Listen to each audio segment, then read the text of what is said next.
Tristan, good to see you, and thanks for making a bit of time to come and have a chat with us about what you're doing. Um, let's kick the conversation off with a really simple question. I mean, tell us what you're trying to, well, tell us what you and your business are trying to achieve. Tell us about the mission. So my business has two very different parts, but one part which is advisory to businesses. I used to work in business strategy. I've been mentoring entrepreneurs for quite a long time. What I've realized is that everybody has grand ideas about what they want to do Mm. with their business, well, almost with their lives, but more specifically with their business here. But there's always a big gap between what they want to do, what they have in mind, and what actually they're doing. Yeah, This kind of gap between often quite a strategy and big gap, execution. isn't it? It's often quite a big gap. Yeah. It's like everybody can have an idea, but doing something with that idea is quite something else. And and this is where I like to play. I like to help people get from that idea to that big business that, well, not even a big business, but that business as a start to be able to launch something. Okay, and you said there was a second part to your business.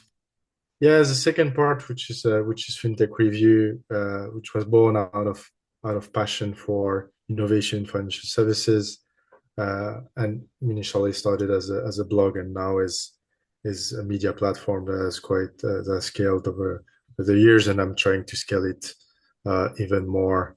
And it's been a cool project, and it it came out of I think we lack a platform that is a bit opinionated on certain issues and certain topics, and it started like this, and I'm still trying to keep it like this with a certain Mhm. line to it, being opinionated about certain topics, not just dry information. Sure. And tell me about the moment when you realized that you could work at a kind of a global scale. I mean, tell us, at what point did that happen? Was that from the moment you thought about the way you were going to develop the business, or I mean, has that evolved over time? I mean, tell us about that. So I think there was, well, there was a moment. I used to be in London for 6 years, and then with my wife we decided to move to Barcelona, and and that's when, in the middle of the pandemic as well, I decided, you know what, it's why is it not the right time to Mm. start a business? I always wanted to go on my own. And I think there were, well, two factors really. One, the pandemic meant, you had to be online. There was no physical business at the time. There were restrictions actually to travel. And secondly, I had moved to a new city, so was limited network. So I had to go global in terms of finding clients, the platform as well. Um, so these two factors meant that from the get-go, I was working with international clients. And then since then, I worked with companies all over the world, mostly in Europe, but also Asia Mm. and the US. But these were the two factors. I think if I had launched a business in London at a different time, maybe I would have gone more local at first and Mm. then expanded. But here the factors were like, okay, I have to, otherwise I'm not going to be able to grow it. Yeah, and I think COVID helped a lot of people realize that technology like Zoom, for example, enables you to work on a much broader canvas, doesn't it? Yeah, I always say, COVID was terrible, but for me, from a business and Yeah. personal growth perspective, it wasn't. It was actually it's actually kind of great because otherwise, I think in a different situation would have meant launching these businesses much harder, because businesses were open as well. I've done projects with companies that I'm pretty sure, 5, 10 years ago, they would have said, "Hey, we want someone to be here with us all the time, like physically in the same town." Yeah. And then they were like, "Oh, you know what? Expertise is available 1,000 kilometers away. I don't mind." And that really changed the dynamic in consulting. Sure. So, when you realised that you could build something global, at that point, what did you think the main obstacle would be to achieving that goal? How did you see the situation at that point, and how did you overcome that obstacle? Um, I think, as a start, well, there were all these changes with COVID. So I was, change of paradigm in how businesses see an advisor. So I was trying to understand, how the world was changing at the same time, launching that business. But really, it's about trying to convince someone in Germany, someone in I don't know, in Houston, Texas, that you're the right person for the job, even though probably a few years ago it would have gone local to someone that was a bit closer. So for me, it was understanding, okay, I need to double down on that expertise, on the fact that, okay, I'm far away, but I am available and we're going to make it work because technology is here. Um, so it was trying to figure out how to sell yourself in a world that was changing with new technologies coming in to make it easier. So it was, lots of learning along the way. Um, but my approach to this, and it's the same approach that I would tell people, is I set myself milestones and quite strong targets in the sense, hey, in 6 months, if I am not there, then I will change course. Or if in I'm starting this, if in 3 months I'm not where I want to be, then I will have to, change course and then breaking down this kind of targets and milestones, so that I know that I can navigate when the market is changing, but at the same time I keep the course. Sure. The upside to working in a kind of a global environment is you can work with clients from anywhere, and technology facilitates that, doesn't it? The downside is that you'll keep competing with every other company that wants to do that, which means you're a small fish in a big pond. Now, so how do you, what's your thoughts on how you stand out? What is it that makes you distinctive, your offer? Which is around helping people implement kind of strategy. How do you make that offer distinctive? How have you built a distinctive, something that stands out to do Mm. that? No, it's true. What I said about COVID opening doors, it opened the doors to everybody. It's Yeah. not just me. So suddenly, if you wanted the business plan done, like you had someone on the other side of the world who could do it. Um, and I think at that point was understanding that there's no point in competing on price because someone can do it for cheaper right now. It was competing on specific expertise in some projects, some industries, and this is where the value lies. Is that you say, hey, oh, you're a software company, you want to do a post-merger integration of because you've made a few acquisitions. Okay, well, I've done this, so I can help you navigate this. But I think it's where going quite niche in the projects, and quite niche in the industry. So like very when I say niche, it's specifying, okay, I'm not going to do transformation. I'm going to do transformation in the context of a merger. So Right. you try to find this, not keywords, but this expertise where a client might be, hey, actually, this is why I'm not hiring someone next door because I'm not going to find the right person, and I'm not going to pay cheap because there's too much at stake. Mm. So you're buying a company for 20 million. Okay, well, you want to spend the right amount of money to make sure the integration goes well and you make the value out of this acquisition. And your investors or if you're the CEO, you're not going to hire someone for cheap when you've already spent a lot of money. So Yeah. so it's trying to find this kind of companies and people that say, hey, no, actually, I found someone that can do it cheaper. I'm like, oh, go for it. I'm not gonna I'm not gonna compete on that field. If you want someone to do it for cheap, do it.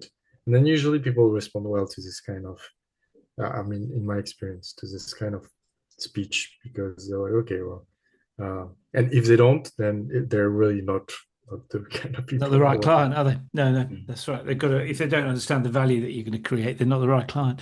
I mean, you're successful now. Did you have, was it, I mean, when you look back on the journey, I mean, were there moments when it could have gone the other way? Oh well, yeah, definitely. I think, as I said, like the milestone and setting myself targets. The first 6 months were discovering what it was all about, trying to get Mm. in front of people, trying to understand how to get projects and clients and all that stuff, and also trying to develop two kind of businesses at the same time that are very different. Um, Meant that the first 6 months I wasn't getting anywhere. So I thought, okay, well, but I also set myself in the sense I was like, okay, I'm starting this. If in 3 months I have nothing, like nothing in the pipeline, then I'll stop. And then thankfully I had one. And oh, if in 6 months I don't have a client, then I'll stop. Then well, I got a client. And then I was like, okay, after a year, I did a bit of retrospective and I was like, okay, still not profitable. I'll give myself another year to see if I can reach the right level income. So, and I always do like this in order to know if this, what I said, and then I do it at a smaller scale. But yeah, the first 6 months were quite tough, and the first year as well. When I see like all the work, and I was like, and I saw the bottom line, and I was like, oh, okay, well, could have made 5 times that as an employee. Um, but then, once you've got things running and you know how it works, and also once you've done a few projects and clients are happy and they recommend you, and then this virtuous cycle goes on. um, and and also you build a thicker skin Yes. to the game, which means I'm like, yeah, you know what, I can go through whatever crisis and whatever Yeah. recession. I don't care. I know I'll push through it. um, but yeah, mostly at the beginning. Now, I mean, now I don't see. Maybe I'm ambitious, but I'm like, what could go wrong? I'll pivot. I'll find ways.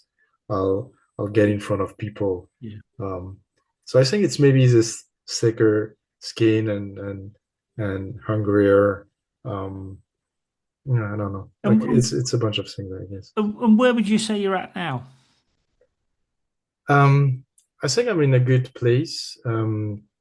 And because I have visibility and I have the right level of cash flow in the business as well, which what I said around going through tougher times. So I think it would take a lot. I think a lot of businesses would crumble around me before I do, because I also built a lean operation with like good automation, and so that I think that I'm at the right level. Obviously, I want to take it up a notch and doing more interesting projects and maybe less time, more money kind of thing. Um, but yeah, I have like good visibility towards all the way to 2026 and a bit like second Cool. half of 2026. So that's a good place to be. And Um, and in mm. terms of the way things have unfolded, I mean, what surprised you most about, was have things turned out the way you expected? I mean, was it a surprise? Were there things that surprised you? um, I think, I mean, as everybody, I would say, so things would be easier when I started, Yeah. because I started with a first kind of small project. So I was like, oh, that's gonna be an easy road. And actually, actually, it wasn't. So that surprised me. And then what surprised me as well was the thing around price, which is um, it's not what you want and what you would be happy with. It's what the client will perceive and what others are asking. In the sense, what I mentioned about the right client. If the client believes the expertise is at 1,000 a day, if you come at 500, it's not good. And at first, I didn't understand that. I was like, oh, but at 500 a day, I'm fine. But no, it doesn't work that way. If you come at 1,000 and everybody's at 2,000, then you will appear cheap. And then in the context of a strategic project, then it's not good. People So perceive it as this, poor quality, don't they? yeah, this I've learned over time, and it actually surprised me. Um, and yeah, another thing is because also the word had changed, and I knew only the word before COVID because I worked in corporate strategy and I worked with lots of consultants. Um, the fact that I could do projects in Germany without going to Germany the whole time, only virtual with like big companies. I was like, wow, okay, that's quite surprising because 100% this company would have never done that 5 years ago. Um, that was so it was mostly pleasant surprise, except the very beginning where it wasn't very pleasant to make it harder, especially because you see lots of entrepreneurs out there and they say, I started business and blah, blah. Because you only have successful entrepreneurs, it seems that you have the positivity of social media, which makes it um, a bit false in the sense of entrepreneurship, where you feel everything is going to be easy, and then you end up, working 70 hours for zero for a long time before Mm. you get anywhere. Mm. Yeah, I mean, I think a lot of entrepreneurs would say that. Let me ask you about that issue there. I mean, one of the things that's really interesting about what I call the chief everything officer role, Yeah. the CEO role, I call that chief everything officer because even though you might have a bunch of people working with you, you end up sort of being involved in pretty much everything because you've got to make sure it goes right. So one of the interesting challenges is how you kind of cut through all the noise to work out the right way forward, which actually is a strategy question. So I'm probably asking the right guy. I mean, what's your take on that process? Mm. Yes, I think that for me there are different. I mean, the way I organize my time is that there are different layers to it. So I cut I cut my time in different projects, and within these projects, I value the priorities, the importance of things. Do I need other people's input or not? Factors that in. So typically, if I run a project, I want to get something done. I will try to filter through what is important, what is less important, what is critical to get things moving, and then do I need someone's input? Because then it's not the same as if you need to do something on your own. This I've learned over time is that hey, I need three people's input. Okay, well, know that you're gonna ask, Mm. set up a meeting, send an email, like set up a call. So I always try to factor that in. Um, but yeah, I mean, there's no lot of secret here. Is that you need to be very organized and then try to filter things, not to be bothered by little details. As you say, I see lots of CEOs being in too much detail about everything because, I mean, because they care. But sure, you need to learn how to delegate, and you shouldn't have to decide on many things. You should have to decide on a few things, very important, when you're at the top, and then delegate to the right people. And that's what I try to do when I run project or in the daily operations. Is that stuff that are not important for me should be automated, or I delegate them, and then things are critical, interactions are important, and this is what I will take care of. And then I see many CEOs are not very good at that there, I and mean, then they spend too much time. yeah, it's a perennial issue, isn't it? This idea of working on the business or working in the business, and you see people, particularly in small organisations where you haven't got a lot to you haven't got loads of people to delegate things to.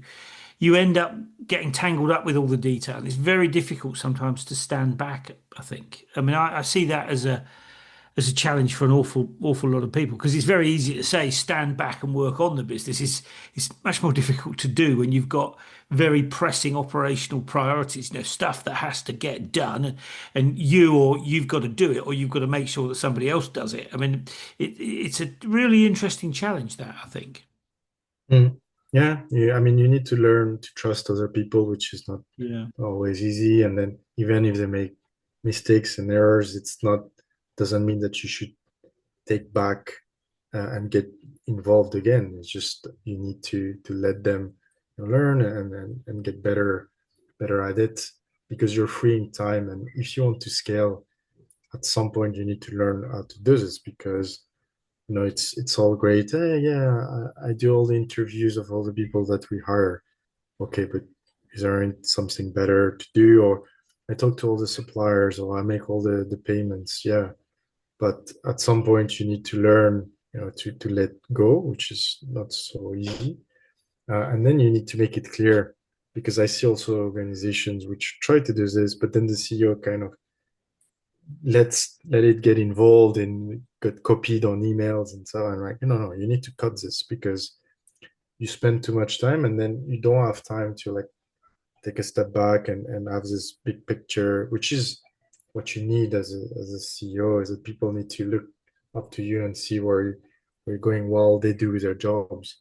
Um, and because otherwise the question is, why do you hire people Yeah. if you're doing their jobs? If you micromanage them, well, then don't hire them. You should hire great people that are doing the job with, I mean, direction, but still, otherwise, why are you paying them? Like, do it yourself.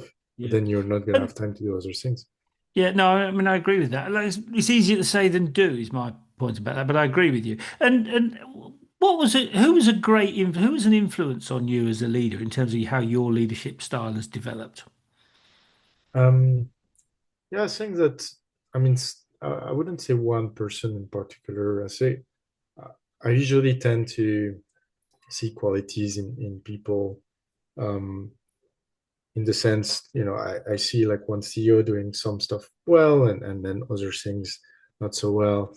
But as I say, I think when I used to work at Virgin Money, I think the CEO had qualities and things that he wasn't doing well. But one thing that he was doing well, which was to hire the right people, then give them kind of freedom to run things.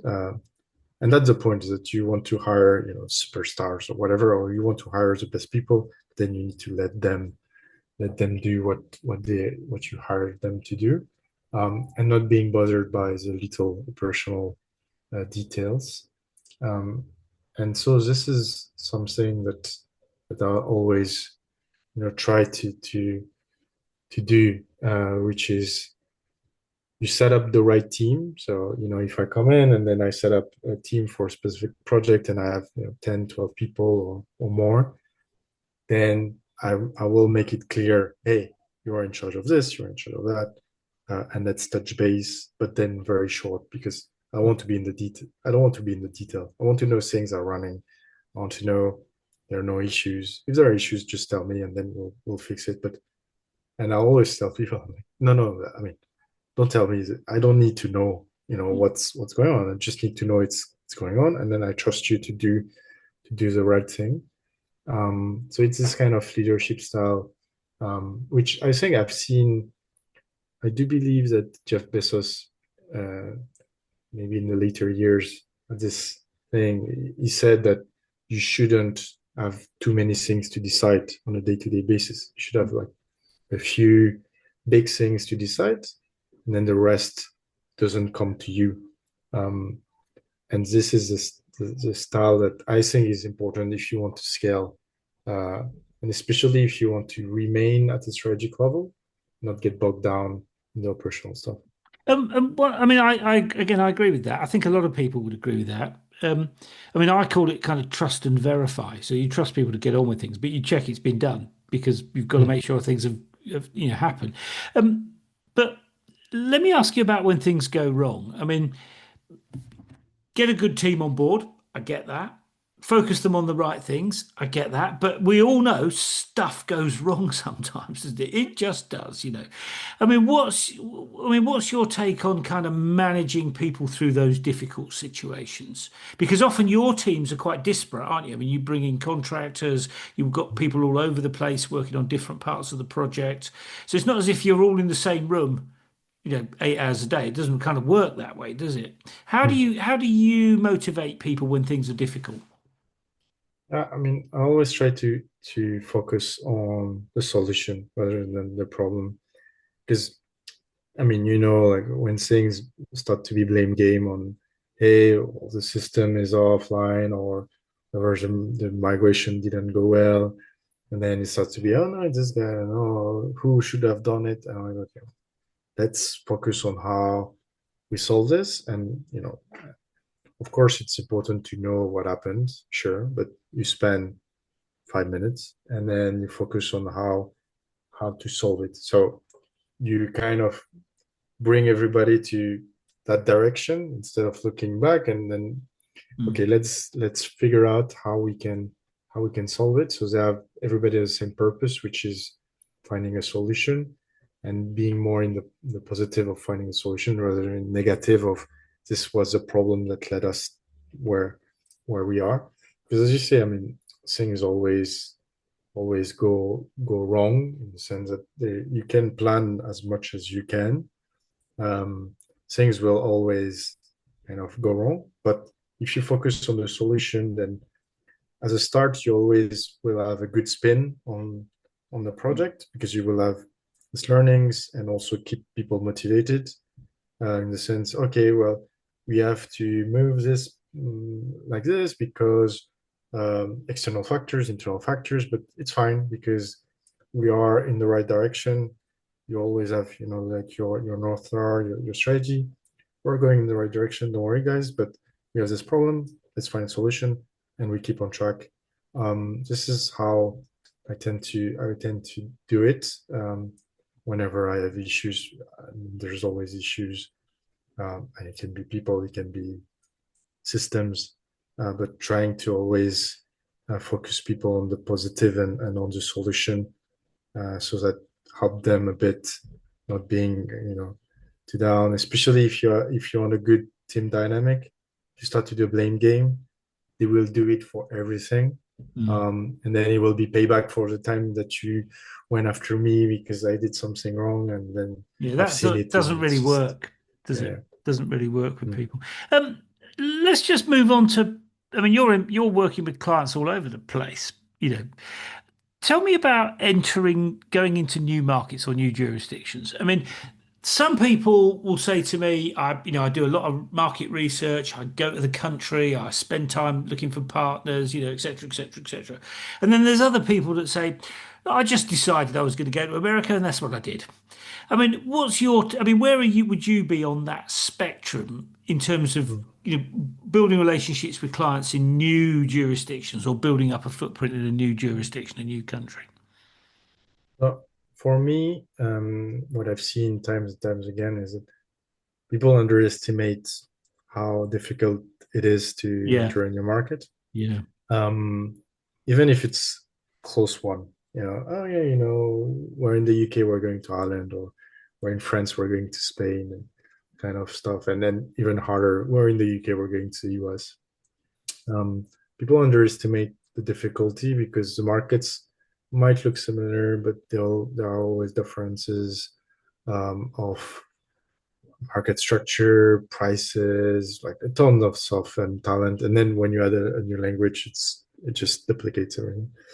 Um, so for me, as a start, everybody always underestimate. So it's a mix of everything. I think you need to study well where you want to go. Obviously, don't overdo it. Like, I'm gonna look at 100 million markets. No, exactly where you want to go. Try to do the one that is least difficulty. Like, of course, like bigger opportunity, but that I saw many UK businesses going to the US because same language, even though the cost was way higher than going to France because they didn't want to get to know another language, or they thought it would be more complicated because of the other language. So sometimes I see the wrong factors in deciding which market you go for. So that's one thing. But I think relying on local partners, or at least thinking about an acquisition as a way to enter a market, So that's a way to have like an established team. That can be a good option if you don't overlook the integration, which many businesses do. Um, but yeah, in my experience, uh, people always kind of underestimate the complexity of doing this. Um, and it fails most time, just waste a lot of money. You Yeah, need to go in yeah. I mean, to that's the truth. US and A lot of those, you know, a lot of those exercises don't come out very well, do they? Let me just ask you about how. I mean, you're in multiple jurisdictions now. I mean, has your business evolved as a result of going into multiple jurisdictions, multiple countries? um, well, in a sense, yes, because I've realized over time that I get along better with certain clients, certain jurisdictions, and fees might be higher. It might be easier to do business. The culture is different. Mm, Um, even within Europe, the culture towards advisors is very different, whether you're in Spain or in Germany or in France or the UK. That's shaping. The more you do, the more you work with international clients, the more you're like, okay, well, I prefer to work with this types of clients. Oh, well, I like to work, for instance, with cross-border organizations because they tend to have this kind of friction that I would like to smooth over or untangle complex problems that might happen when you have an international business across several jurisdictions. Um, so yes, this has evolved my approach to certain countries and how you deal with certain clients. U.S., Asia, very different from Europe. Um, but it's always fun, and I also like to work in teams that speak different languages because I speak different languages, so I can mm, naturally build bridges between teams that might not understand each other, like at a very basic level. And that's also like adding an extra layer of complexity, which I tend to like. mm. And have you come across any, I mean, in that process, have you come across any particular kind of ethical or environmental challenges that have made life difficult? Yeah, I mean, as a start, I don't take certain clients when I don't align too much with what they do as a business, and you have lots of money in certain sectors where you could earn well, and especially at the start when you're starting a business and you're like, you know what, I might take whatever client because I need to get on.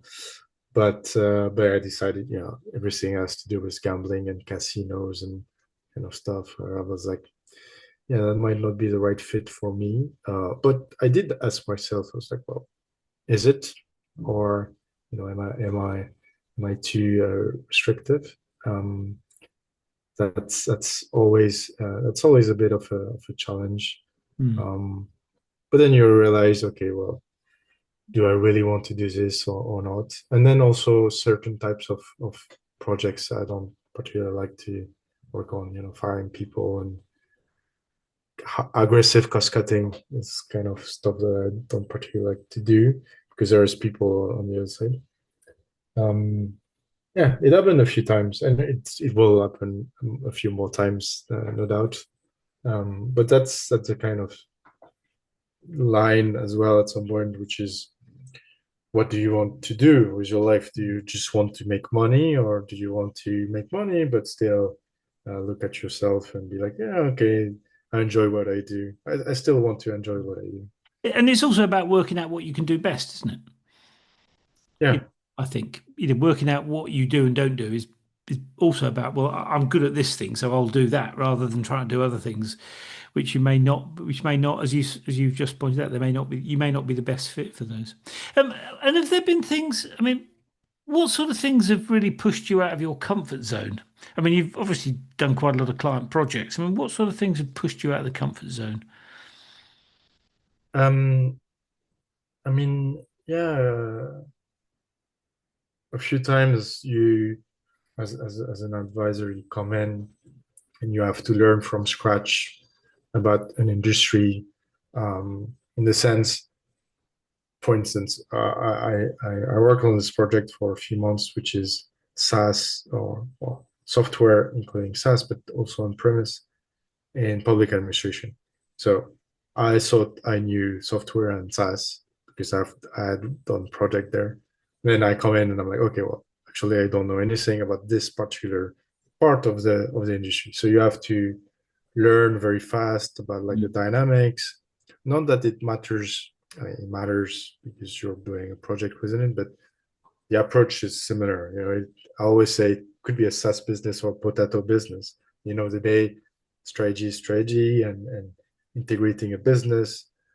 So I've done very different sectors, from Mm. excavation to like yacht selling business to SaaS. So I always need to understand at least the basics, learning very fast from a CEO, from a team, from research, how it works.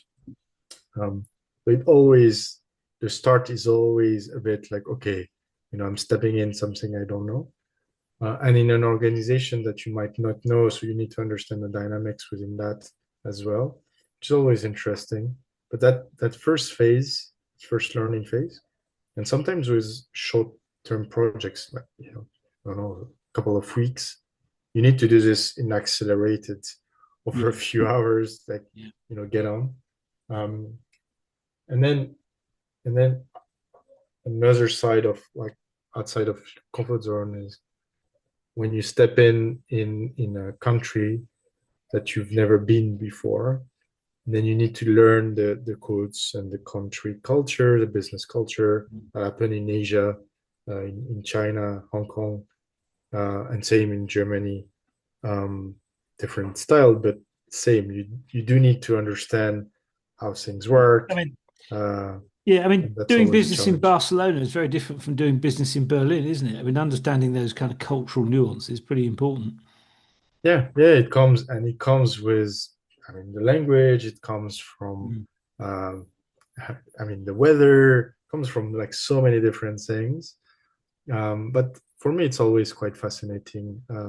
And of course, now I know more that I knew 6 months ago or 5 years ago, and no doubt that in 5 years I'll be well versed in some nuances. I mean, I do now understand better, even within Spain, within France, Germany, or Yeah. the UK.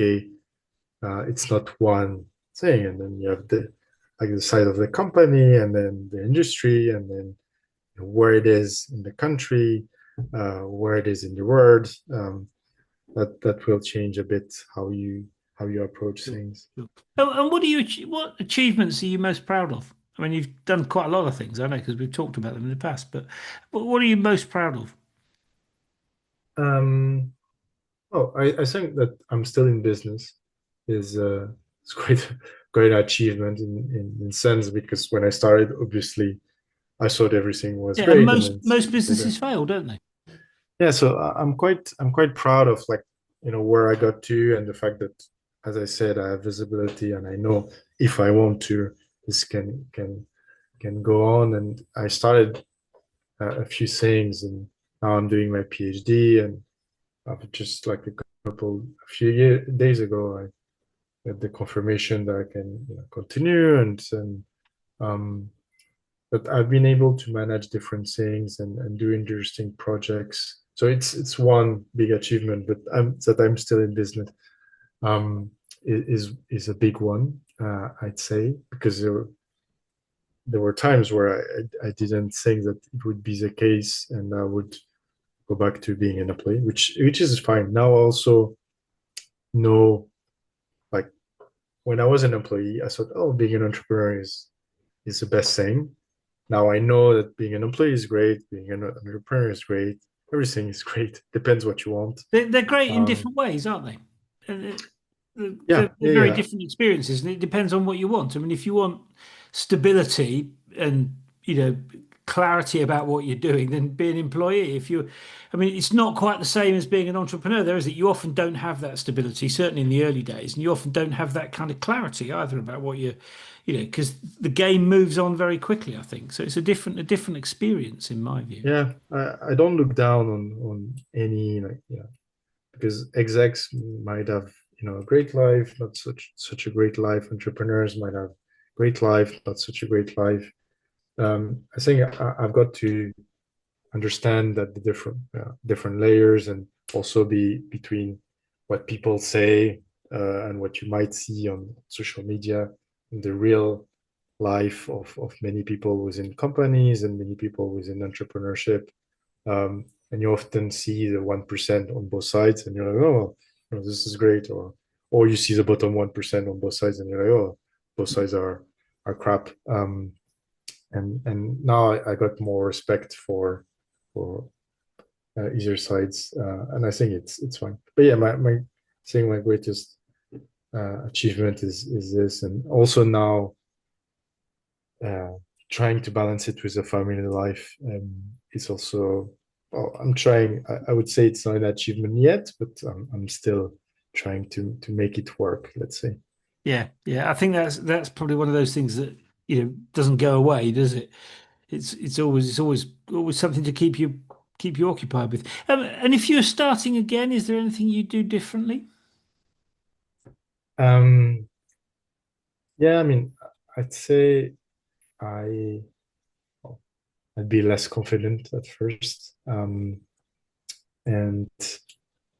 uh, yeah, I think when I started, because I came from corporate strategy where I was doing lots of different things, from strategic planning to like strategic projects and M&A.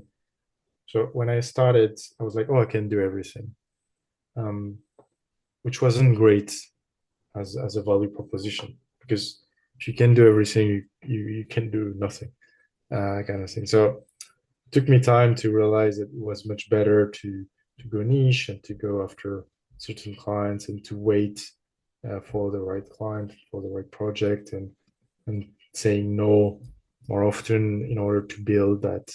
But I didn't know that, so I would do this very differently. I would go, very very simple. This is my value prop.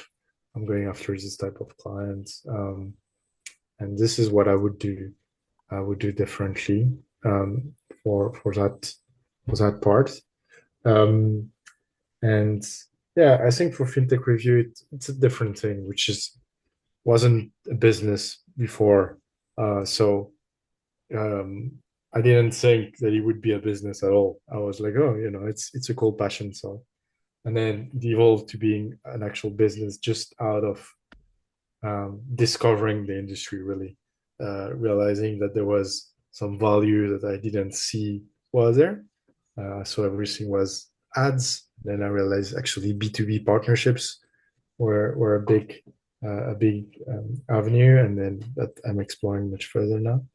Um, so I don't think I would do things differently on that side, because I just didn't know what I wanted to do with it until it came to me, and I was like, oh, actually, this is a good idea. Yeah.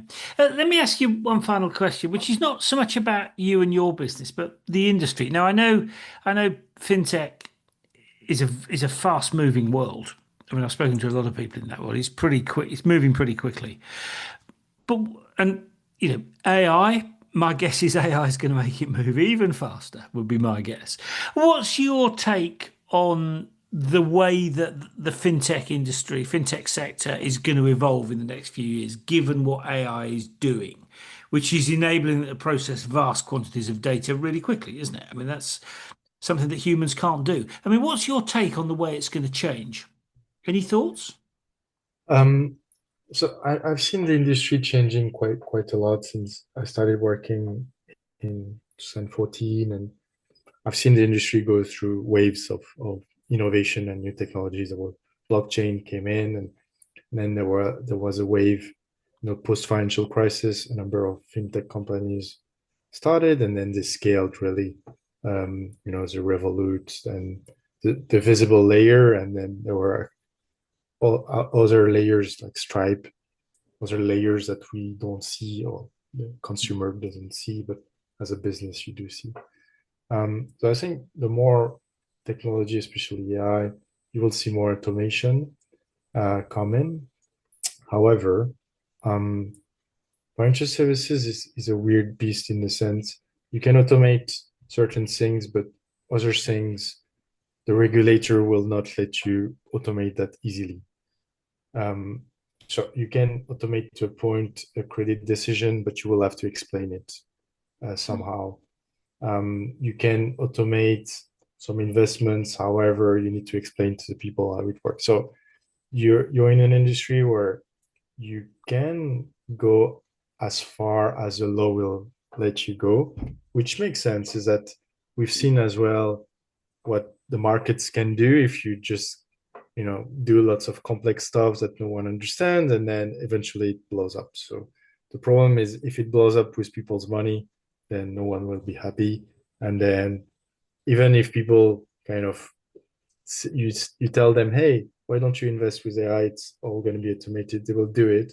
And when it will blow up, they will say, hey guys, why you didn't tell me? So money is always a bit uh, is a bit different from other things that you might automate, and AI will have a bigger impact on other industries before you really go deep into financial services, just because the nature of money makes it a very sensitive Mm, environment mm. for very good reasons.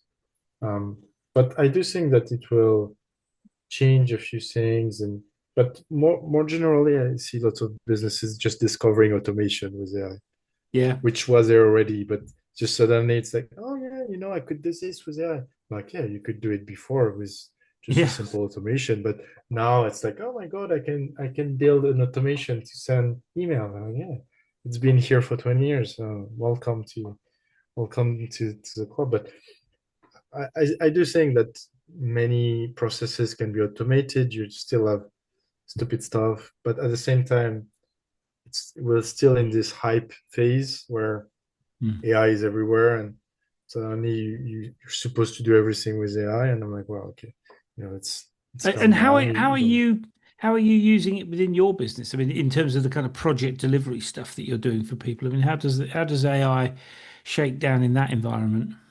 To process documents, for instance, you might not want to read a 50-page annual or 200-page annual report, so you might use AI as a way to summarize information.